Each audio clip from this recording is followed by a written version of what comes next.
we're gonna have 1v1s, 1v2s. We're gonna have moments when the defence is out of line. And that's what we're looking for.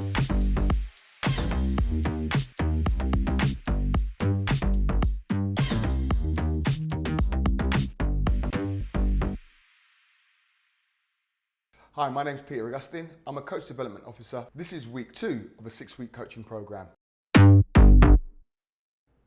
Okay, so this session, what we're doing here, this is this piece where we've gone from week 1, and what we're doing is we're getting the players to kind of get this idea about, especially the forward players, about attacking 1v1 and but in a bigger format now. So what we want the players to be able to do is use and recognise where the space is on the pitch. So in this practice, we're going to start with 2 kind of defending players, or you could may even be kind of like midfield players. And what they're going to do is they're going to play the ball into the forward players in here. Now, obviously, the defenders will defend how they want to defend.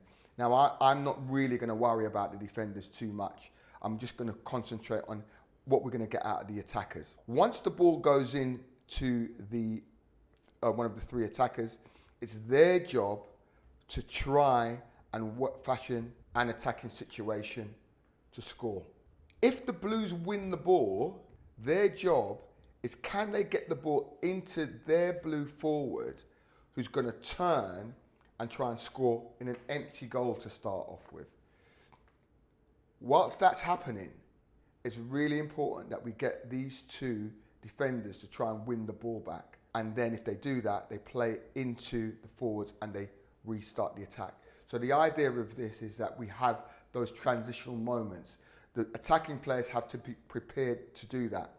What I'll also do with this practice, because I've got it the width of the penalty box, I'm going to say that if they get into the penalty box too early, when the ball's coming back from here, they'll be offside. So they've got to actually time their runs. Okay? So can they combine to get in to score? Can they shoot from distance? Can they dribble and play past the player to try and score? So we're looking for these moments of if you like, inspiration, those skill moments. We're gonna have 1v1s. We're gonna have 1v2s. We're gonna have moments when the defence is out of line, and that's what we're looking for. We're looking for the attackers to be creative and inventive. What we can also do with this is we can then start to unlock these 2 players here, say for example.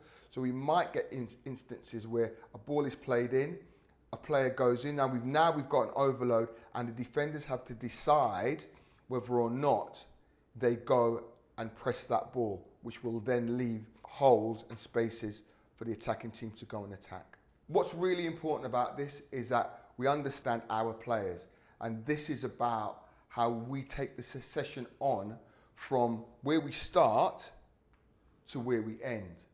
So we might end up having situations where this player goes in and this player follows him or her. So it's really important that you take it to the context of your players. The pitch size also, you can take that to the context of your players.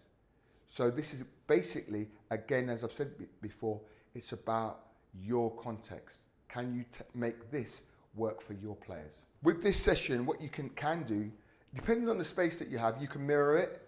So you could have it on the other half of the pitch if you've got a whole pitch, or you might actually make 2 smaller pitches. Even in something like this, you could do 2 smaller pitches as well.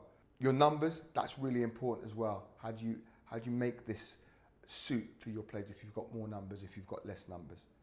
This is like almost like a perfect situation, but we also understand that sometimes your situation isn't perfect. You might change your numbers. You might go 4v4 in here, say for example, if you've got more players. You might go 2v2 in here and make this area in the middle a bit bigger.